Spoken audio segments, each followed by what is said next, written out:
Here with a tabletop review of the fun little Walther P-22. Made by Walther America, distributed in conjunction with Smith & Wesson. It's a fun little gun for shooting. Nice and small, lightweight. A little safety check there for you. But fun little gun, 22 long rifle. This gun is kind of like playing penny slots because it is just so darn cheap to shoot. That 22 long rifle, you can buy a box, 555 rounds for $18 at Walmart. The downside of this is that this gun is a little bit particular with the cheap ammo you put in it. So when I use this, I get at least a jam or two per every 10 round magazine. So maybe this is more like the nickel slots because you do have to buy a little bit more expensive ammo if you, if you want the gun to behave a little bit better with it. I don't use this for personal defense purposes, just for random plinking stuff. I don't mind the jam every now and then. I guess I kind of accept it for the price of the ammo. But you can buy a little bit nicer stuff, and the gun seems to like that and function with that a lot better. So purposes for this gun, a couple different things.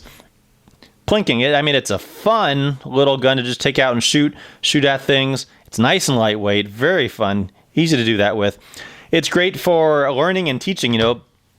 Before I got into shooting, I had no concept of what recoil was like on guns. A lot of people are a little bit apprehensive about that, maybe especially women and children, and a 22 is a great gun to teach them with.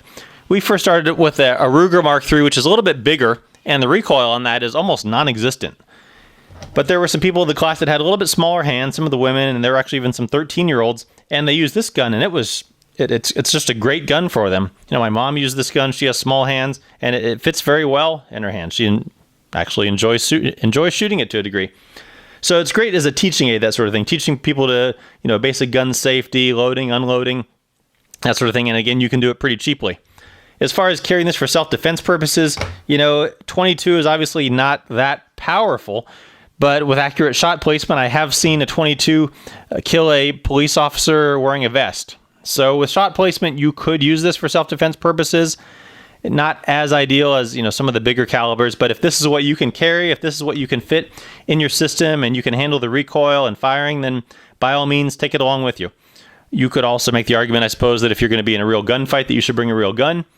But again, some guns are better than no guns, so take it out with you if this is what you can fit in your system. So lots of different purposes for this gun. Does come in a few different variations. Comes in some different colors.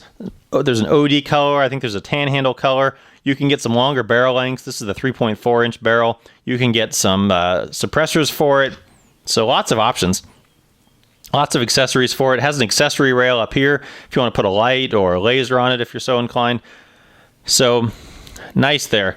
Otherwise, the construction of it, magazine, 10 round single stack magazine. There's two different magazine types. I think it comes with two. This one has the finger extension here. Makes it a very nice size to carry with that grip there. Fairly small grip with some decent stippling there. It's nice and thin. So very nice for holding and for carrying. The magazine release here takes a little bit for getting used to. If you're going to carry this for self-defense purposes, you really need to try and get the muscle memory for this down.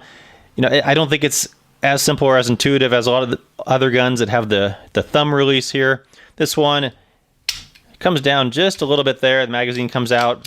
You can do it from either side. You have to kind of get your thumb around. The fact that this gun is a little bit smaller makes it easier to get your thumb in and around there. But just something, with muscle memory and practice, you need to really get down.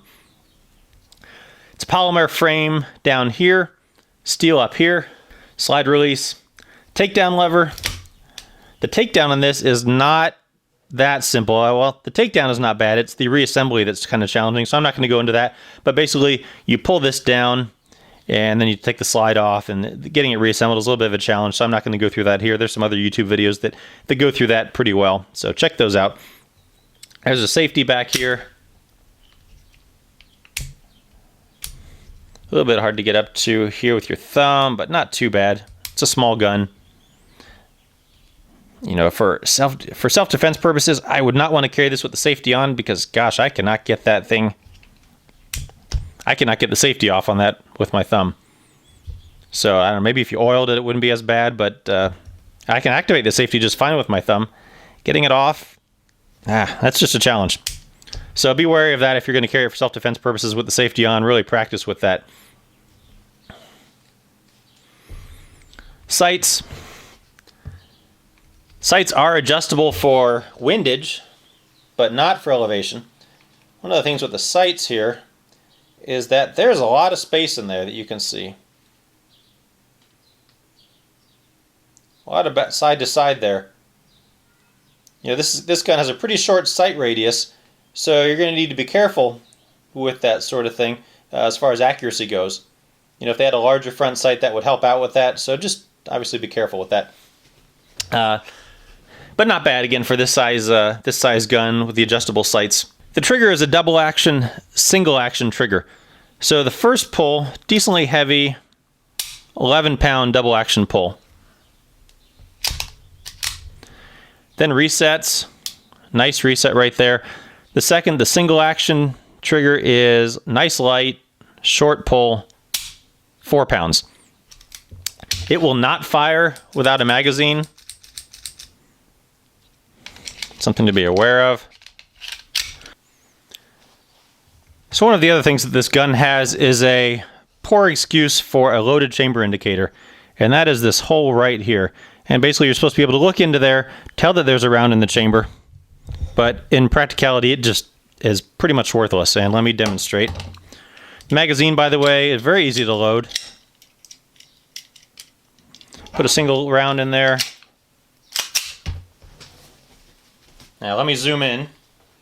Well, here we are zoomed in, and there's that slot where you're supposed to be able to see the round. Now I have this gun about 1 inch away from the camera, and I have a bright light shining on there, and heck if I can see anything in there.